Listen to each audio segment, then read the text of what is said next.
నమస్తే. తమిళనాడు రాజకీయం అంటే డిఎంకే అన్నా డిఎంకే ఈ రెండు పార్టీలే గుర్తొస్తాయి. కొన్ని దశాబ్దాలుగా ఈ రెండు పార్టీలే తమిళనాడును ఆల్టర్నేట్గా ఏలుతున్న పరిస్థితి. ఒక విధంగా చెప్పాలంటే తమిళనాడు రాజకీయాలకు ఆంధ్రప్రదేశ్ రాజకీయాలకు కొంత దగ్గర సంబంధం ఉంటుంది. ఆంధ్రప్రదేశ్లో కూడా కాంగ్రెస్ టీడీపీ ఆల్టర్నేట్గా కాకపోయినా రెండేళ్లకు ఒకసారి అధికారం మారేది. ఇక వైఎస్ఆర్ మరణం, రాష్ట్ర విభజన అనంతరం కాంగ్రెస్ స్థానాన్ని వైసీపీ తీసుకుంది. అప్పుడు కూడా పోరు రెండు పార్టీల మధ్య ఉండేది. అయితే థర్డ్ చాయిసే లేని ఏపీలో జనసేన పుట్టినట్టే అదే థర్డ్ చాయిస్ లేని తమిళనాడులో టీవీకే పుట్టింది. అదే దళపతి విజయ్ పార్టీ. తెలుగులో పవన్ కళ్యాణ్ స్టార్ అయితే తమిళనాడులో విజయ్ స్టార్. నిజానికి పవన్ విజయ్ వ్యక్తిత్వాలకు మధ్య కూడా చాలా దగ్గర పోలిక ఉంటుంది. కానీ అది ఒకప్పుడు, ఇప్పుడు కాదు. ఎప్పుడైతే పవన్ కళ్యాణ్ అధికారం కోసం అనుకోవచ్చు, లేదంటే వైసీపీని ఓడించడం కోసం అనుకోవచ్చు, ఎన్నికల్లో పొత్తులోకి వెళ్లారో అప్పుడే పవన్ విజయ్ల మధ్య వ్యత్యాసం మొదలైంది. పవన్ మాట మారింది, డ్రెస్ మారింది. అంతెందుకు, పవన్ పొలిటికల్ ఫిలాసఫీనే మారిపోయింది. చివరికి ఏపీ ఎన్నికల్లో పవన్ గురించి మాట్లాడాల్సి వస్తే బిఫోర్ అలియన్స్, ఆఫ్టర్ అలియన్స్ అని మాట్లాడుకునే పరిస్థితి వచ్చింది. కానీ ఒకటి మాత్రం నిజం, రాజకీయాల్లో ఇదేమీ తప్పు కాదు. రాజకీయాల్లో శాశ్వత మిత్రులు, శాశ్వత శత్రువులు ఉండరంటూ ఉంటారు. కానీ రాజకీయాల్లో శాశ్వత ఎజెండా కూడా ఉండదని ప్రూవ్ చేశారు పవన్ కళ్యాణ్. మరి ఈ పరిస్థితుల్లో పవన్ కళ్యాణ్కు విజయ్తో ఇక ఎలా పోల్చగలం?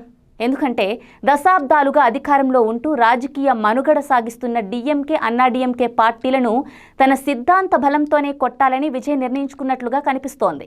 మరోవైపు చూస్తే అధికార డిఎంకే కాంగ్రెస్తో పొత్తులో ఉంది. అలాగే బీజేపీతో అన్నా డిఎంకే పొత్తు పెట్టుకుంది. ఈ సందర్భంలో మతతత్వ పార్టీలతో తమ పార్టీకి పొత్తు ఉండదని విజయ్ క్లారిటీ ఇచ్చారు. అయితే అధికారంలోకి రావాలంటే బీజేపీ, అన్నా డిఎంకే అలియన్స్లో భాగస్వామి అవ్వమని ఒకప్పటి great political strategist Prashant Kishor సలహాను కూడా విజయ్ పట్టించుకోలేదు.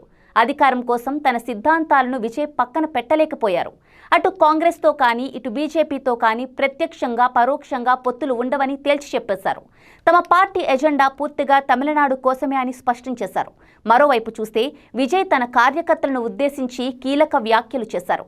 తమ పార్టీ కార్యకర్తల చేత వేరే పార్టీ జెండాను మోయించమని ఖచ్చితంగా చెప్పారు. అయితే కార్యకర్తల విషయంలో విజయ్ చేసిన వ్యాఖ్యలు ఏపీ పాలిటిక్స్ను ఉద్దేశించి అన్నట్లుగా కనిపిస్తోంది. ముఖ్యంగా జనసేన పార్టీ టార్గెట్గా విజయ్ ఇలా మాట్లాడారా అన్న అనుమానాలు వ్యక్తమవుతున్నాయి.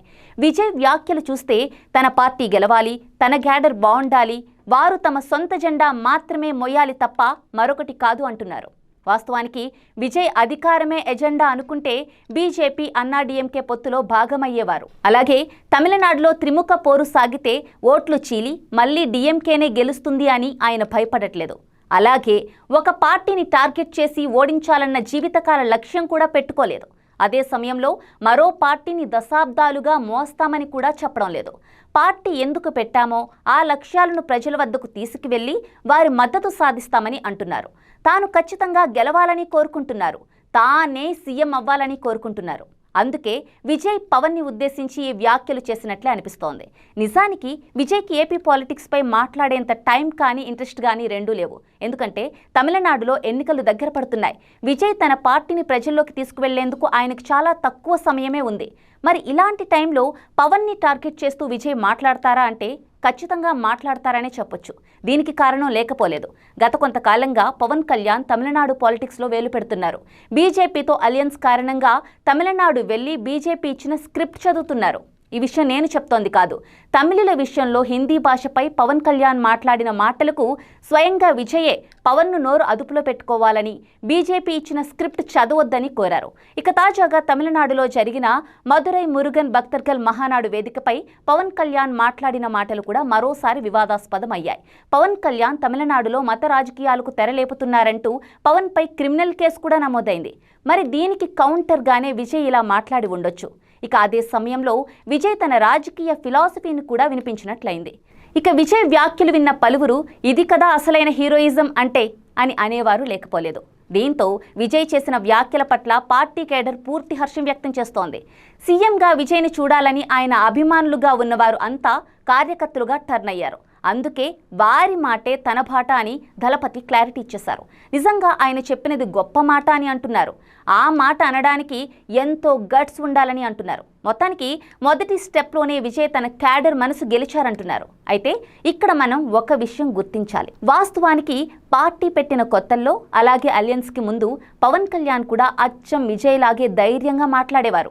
కానీ మొదటిసారి ఘోర ఓటమి, తదనంతర పరిస్థితుల రీత్యా కూటమి కట్టాల్సి వచ్చింది.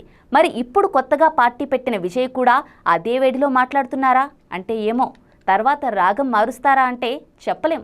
ఎందుకంటే సినిమాల విషయంలో పవన్ లాగే మాట మార్చిన విజయ్ రాజకీయాల్లో కూడా తత్వం బోధపడిన తర్వాత ఈ మాటలు అటకెక్కే అవకాశం లేకపోలేదు.